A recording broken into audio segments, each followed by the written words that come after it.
What's going on, guys? This is Rob, and if you're enjoying the content that I'm uploading onto my channel, then feel free to subscribe, and you can also offer suggestions on topics and characters and storylines and whatnot that we can have discussions on later on in this channel.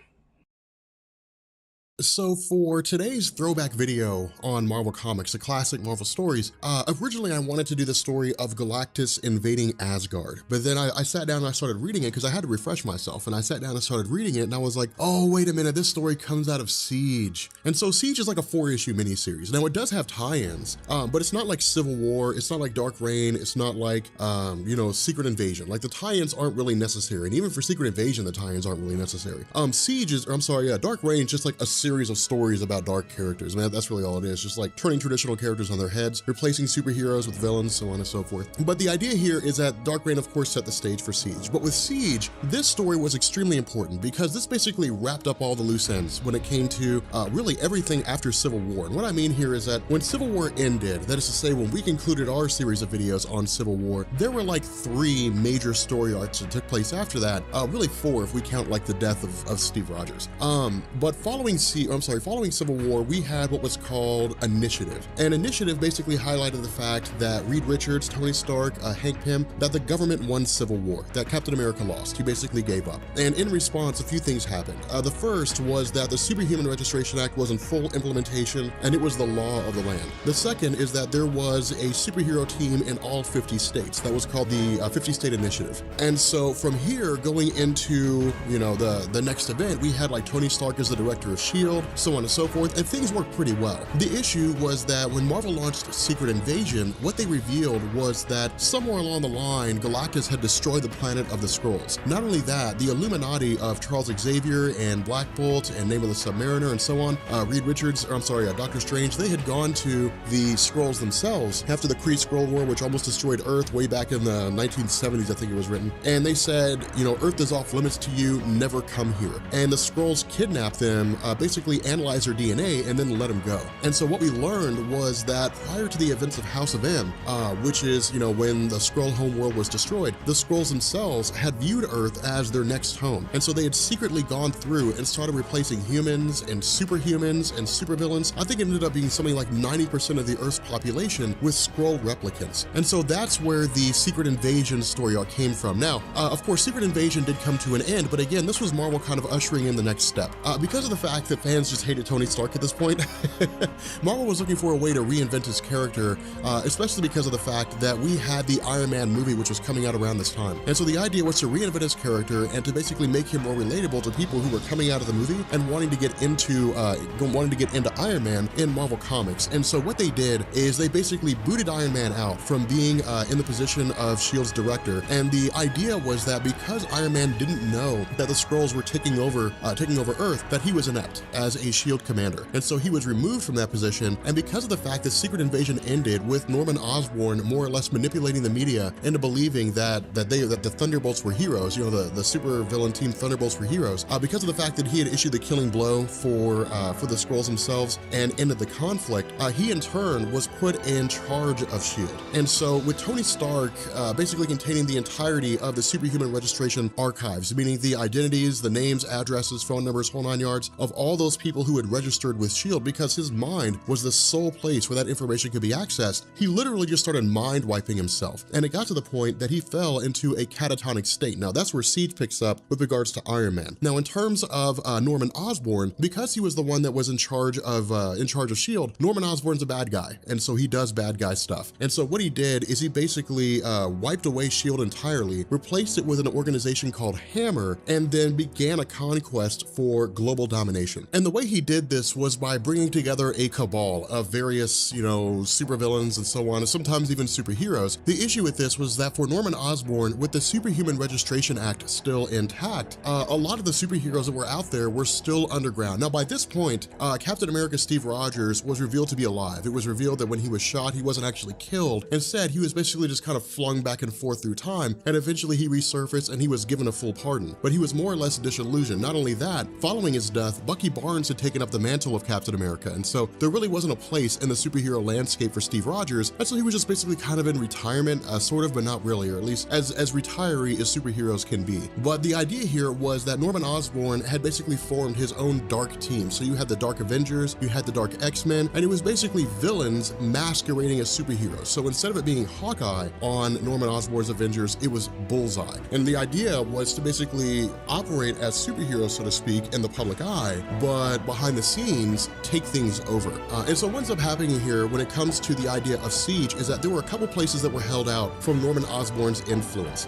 Siege comes directly out of J. Michael Straczynski's run of Thor. What happened here is that, as we know, prior to the events of Civil War, Marvel wanted to get rid of Thor, Odin's son. They said he's just too powerful to have on the board. He would literally turn the tide for whatever team he fought on. And so they had Thor Ragnarok, which resulted in Loki basically laying waste to Asgard following the death of Odin, and then the presumed death of Thor. And so because he was out of the picture when Civil War ended and when J. Michael Straczynski brought him back, with Asgard having been destroyed almost in its entirety and so many members of Asgard having been killed, it was basically the scenario whereby their essences had been in the bodies of other people. And so Thor reconstituted Asgard over Oklahoma, and then he went on a search to find the souls of the dead Asgardians and bring them back to their physical bodies. And that was basically the entirety of J. Michael Straczynski's run. That was more or less what it was. It was like the return of Thor, and it was just him running around trying to grab people. He had his own, stories and so on and so forth. But the basic gist here was that Loki did not like the idea of Asgard being on Earth. And so what he intended to do was basically set the stage for the removal of Thor, Odin's son. And so what happened is Loki went back in time and he ensured the death of Bor, who is, of course, the father of Odin,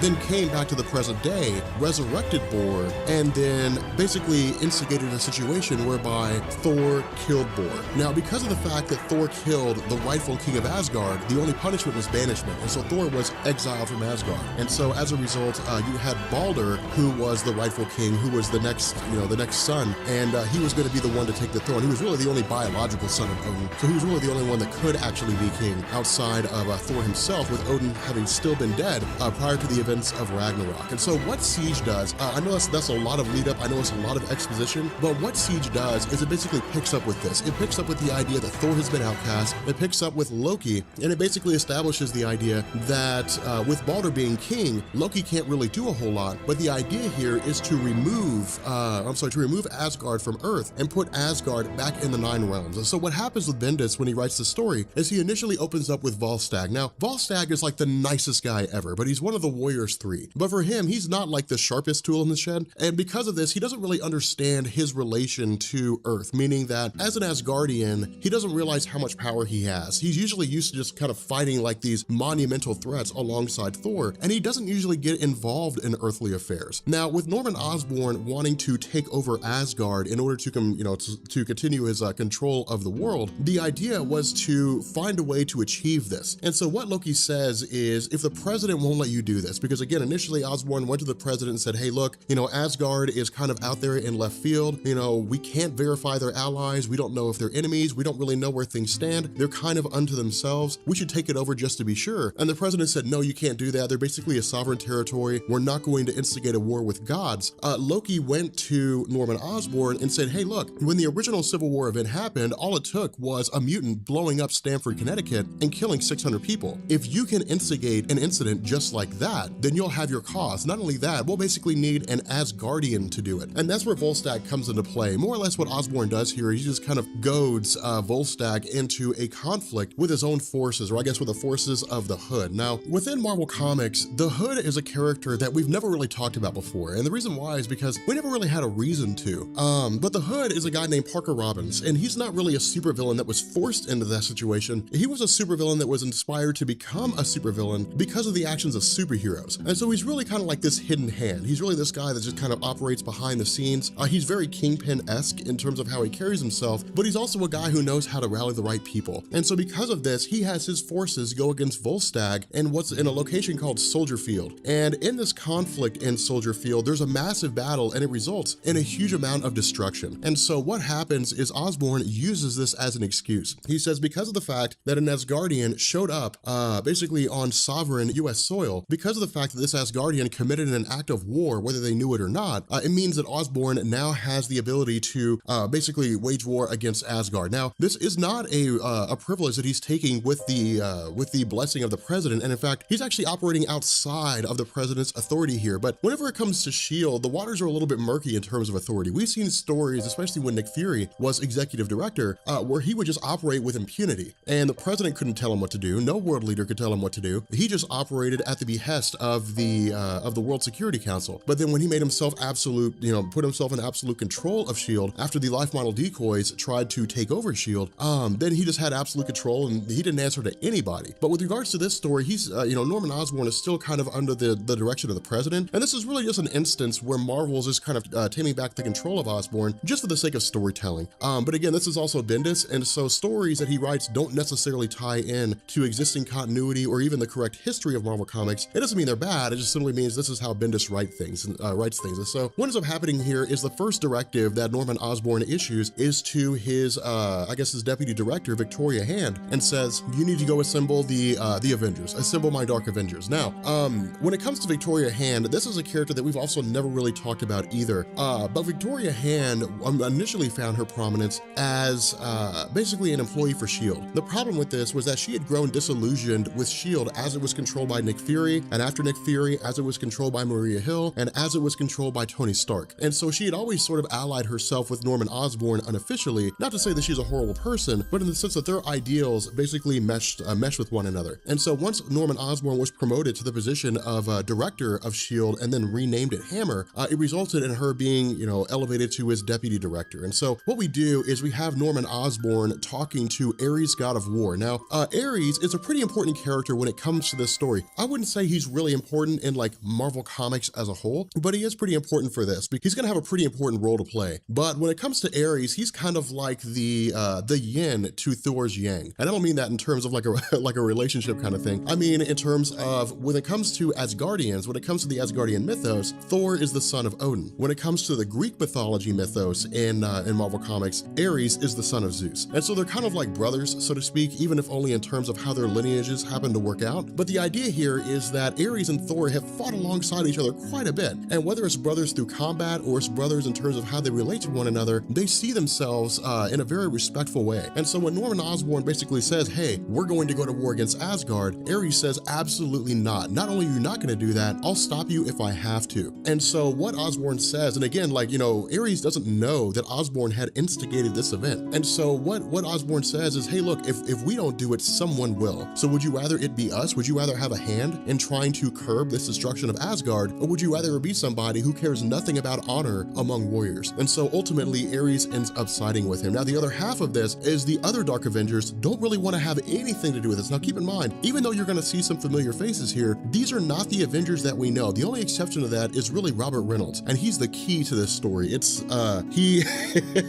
things get wild. But in the Spider-Man suit, that's actually Scorpion. In the Hawkeye suit, again, that's Bullseye. And so these aren't the traditional, Avengers that we're used to, but to the world that sees them, they are. Now, of course, Norman Osborn is wearing his Iron Patriot suit, but the idea is, these guys are like, hey, look, this is Asgard, man. I mean, this is not, this is not Nevada, this is, this is not Excalibur, this is Asgard. These are gods. These guys have fought cosmic beings. What could we possibly hope here? But for Norman Osborn, he's really blinded by ambition. He's like, we're just going to take things over, and that's just the way it is. And so what happens is he basically rallies every single member of the Dark Avengers, and then he rallies all the other members of the 50-State Initiative. And so it's literally 50 teams worth of people fighting on behalf of Norman Osborn. And so what happens is we jump to Loki, and Loki basically goes and alerts Balder. Now again, Loki of course is operating behind the scenes here, but his motives are actually pretty genuine. Wanting to return Asgard back to its place in the Nine Realms as opposed to leaving it on Earth is actually a pretty patriotic thing when it comes to how he views Asgard. But speaking with Balder, this is a very important thing because in Asgardian prophecy, it was believed that if Balder died, it would instigate Ragnarok. And this is one of the reasons why you almost never see Balder in Thor comics. You've seen him a lot more recently, but he's been around since Journey into Mystery number 85, I think, in 1970 something. He's been around for a very long time. He usually just gets, he usually just stands in the shadow of Thor and Loki just because they're so prominent. But almost immediately after, because this is a little 4-issue miniseries, almost immediately after he goes to alert Balder and says, hey man, we need to prepare for war, suddenly the Sentry and the forces of the Dark Avengers Avengers set upon Asgard. Now, what follows is a pretty massive conflict, but again, because this story can be read in and of itself, because it's basically self-contained, because you can read Civil War and then go pick this up, Bendis writes it in a way to where he basically tells us what's going on. Now, with regards to Tony Stark, he's still in a catatonic state because of the fact that he had been systematically wiping his mind because he put Pepper Potts in charge of Stark Industries, because Maria Hill, who again is, who has long since, left S.H.I.E.L.D., or I guess been booted from S.H.I.E.L.D., she's the one that's taking care of him, but he's within Asgard itself. Now, again, the reason why is because of the fact that the Donald Blake persona of Thor, with them being two totally separate entities now, because of the fact that he's basically the caretaker of Tony Stark, and because Donald Blake and Thor are so closely intertwined, Asgard was really the safest place to be because of how powerful the beings were there. Not only that, it was always believed that Norman Osborn would never attack Asgard because he'd never be foolish enough for this. But with Asgard under, basically being attacked by the Dark Avengers of Norman Osborn, Thor abandons his exile and immediately comes back. Now, of course, with Thor being as capable as he is, he's able to cut a swath through a lot of these heroes, but Norman Osborn always has counters. He always has the ability to prepare for a situation like this. He's always not really one step ahead, but he's very good when it comes to strategy in situations like this. And so they are initially able to overpower Thor, and we get this basic news feed where CNN is essentially covering these events as they're unfolding, and we learn that Captain America, Steve Rogers, is watching all these things happen. And so in response to this, because of the fact that a lot of the Avengers are underground, because of the fact that they could be arrested if they go public, the initial indication here is that he is going to rally these Avengers, which he actually does. But at this point, we switch over to Ares. And again, Ares is fighting against Balder here, and in the midst of their conflict, he's suddenly met by the arrival of Heimdall. Now, Heimdall showing up in a conflict is no small thing. Heimdall almost never acts. I mean, there's been stories where war has been waging in Asgard, and Heimdall just stands and watches because that's his duty. His duty is to stand and monitor the realms. It's to almost never get involved. Not only that, while he isn't necessarily as strong as Thor or Odin, his knowledge is considered to be absolute wisdom. No one ever really questions him, mostly because he has no reason to lie. And so when he tells Ares, look, you're being tricked by Norman Osborn. Norman Osborn has lied to you. He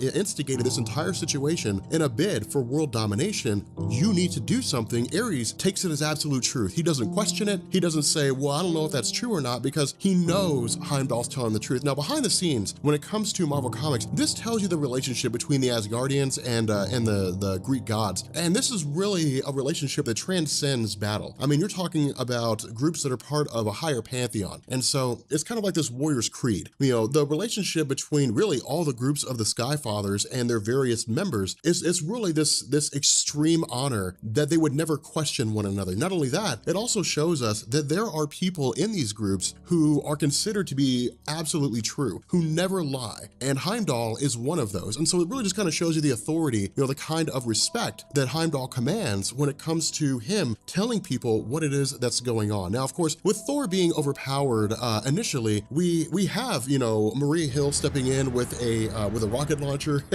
who's able to try to offset the circumstance, but we basically shift over to the Avengers hideout in Brooklyn. Now, what happens is Captain America, or I guess Steve Rogers at this point, calls together the traditional Avengers as we know them. Luke Cage, Carol Danvers, Spider-Woman Jessica Drew, the original Nick Fury.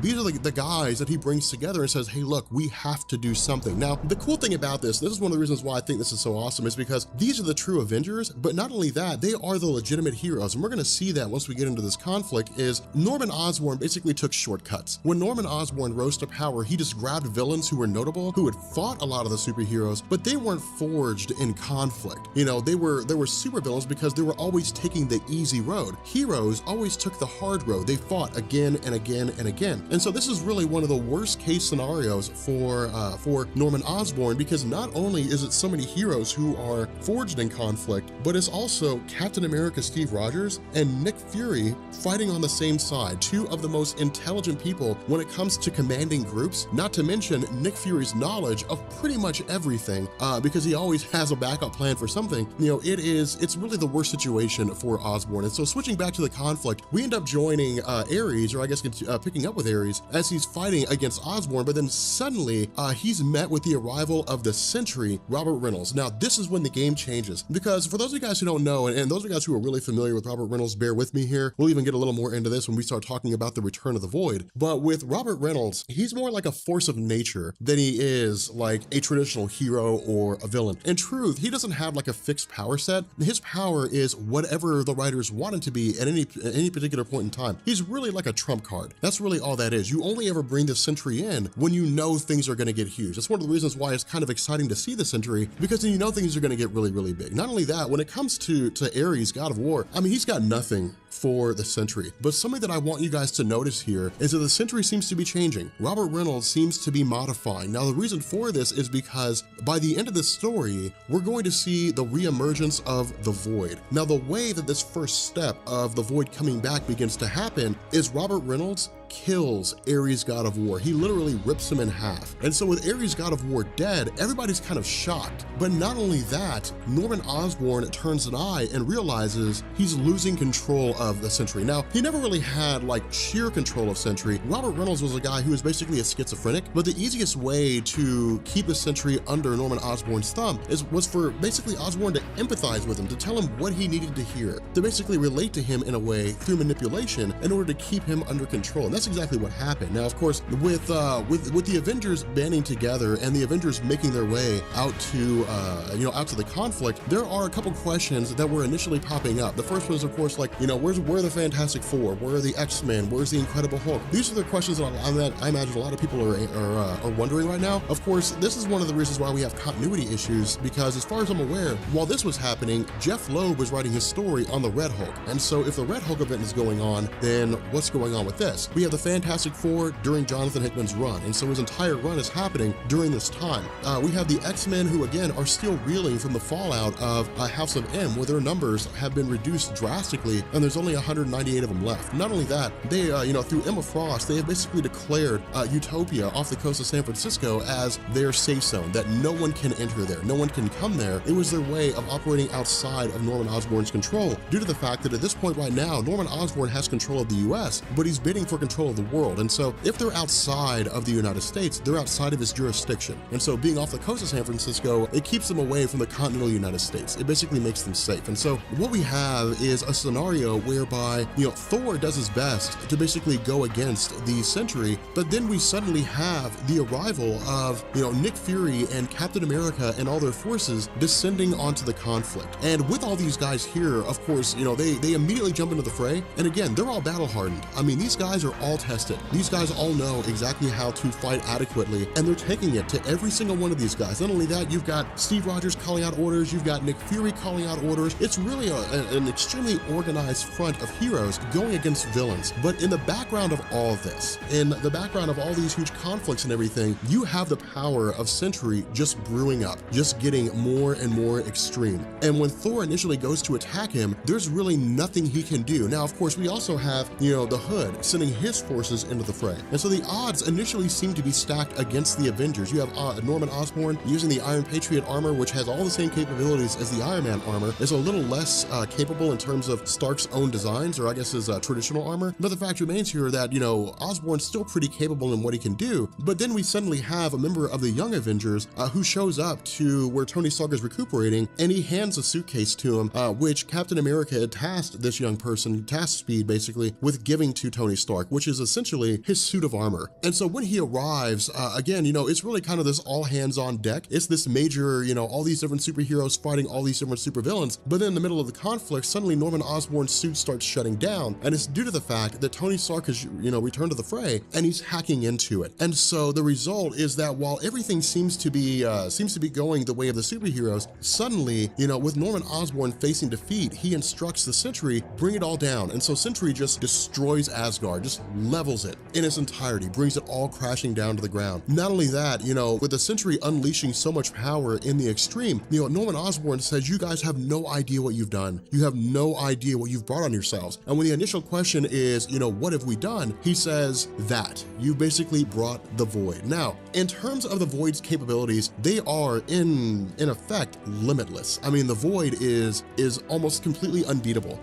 You can really count, at least in terms of Earthbound heroes, you can really count on one hand the number of people who can defeat the Void. When it comes to really going into the universe, you can only count on probably on one hand the number of people who can defeat the Void. And in fact, there's a what if story based on this. What if Robert Reynolds kills the Marvel Universe?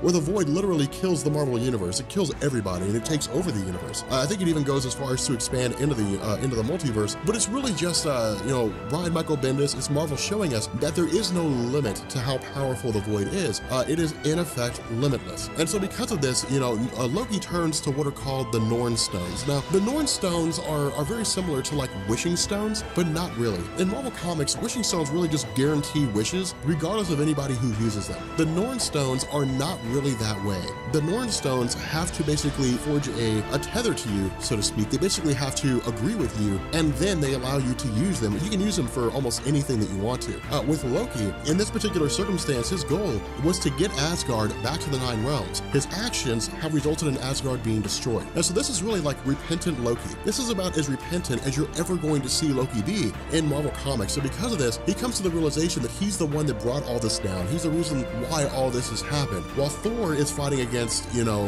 Void as best they can, the only reason why they're even alive right now is because Loki used the Norn Stones to boost their powers. If he hadn't done that, they would have all been incinerated almost in the blink of an eye. The issue with this is that the Void itself has cosmic awareness, and the Void comes to the realization that Loki is using the Norn Stones in order to boost the powers of the superheroes. And so in response, the Void kills Loki. It literally just disintegrates him. Now, this sets the stage for the return of Loki as a little kid. For those of you guys who are wondering where that kid Loki came from, but right now, Loki's been totally obliterated. And so, the heroes are kind of at a loss for words. The heroes are kind of, are a little unsure of where to go, but ever the guy who has a solution for almost everything, Tony Stark does the only thing he really can. He commandeers the jet that was being used by Victoria Hand, and he basically crashes it into Sentry. Now, it creates this monumental explosion just because of the fact that it's a nuclear-powered vessel, but the idea is it basically forces Robert Reynolds back into his human form. Now, the question, or I guess the one thing he asks is, will you kill me? Because when it comes to Robert Reynolds, he's a weak character. Robert Reynolds himself is a weak being. The Sentry represents his willpower, but the Void represents what happens when he gives into his darkness. And the Void usually manipulates its way into existence. It kind of tricks Robert Reynolds, it messes with his mind, and then eventually Robert Reynolds just kind of gives in. And so imagine if Bruce Banner had no real control over the Incredible Hulk in terms of being able to decide when it is that he comes out, or at least trying to hold it off as best he can. And that's more or less the Void. It's kind of like this Incredible Hulk dichotomy. When I say that, I mean, there are times where Bruce Banner is able to sort of hold the Incredible Hulk off. It's usually not for long, but when the Incredible Hulk emerges, it's kind of like a force of nature. The Void is much the same way in terms of how it relates to Robert Reynolds. Now, when Robert Reynolds goes back to his normal form, he says, please kill me. For the love of God, kill me, because if you don't, the Void's gonna come back. And Thor says, no, you're going to stand for your crimes. The issue is that the Void comes back. But because the Void is not at its absolute power, Thor strikes it down with a bolt of lightning, and Robert Reynolds is killed off. Now, the way that Bendis tells us that Robert Reynolds is dead, because in comic books, you can never really believe that heroes are gone. The way he tells us this is that the Sentry's watchtower on top of Avengers Tower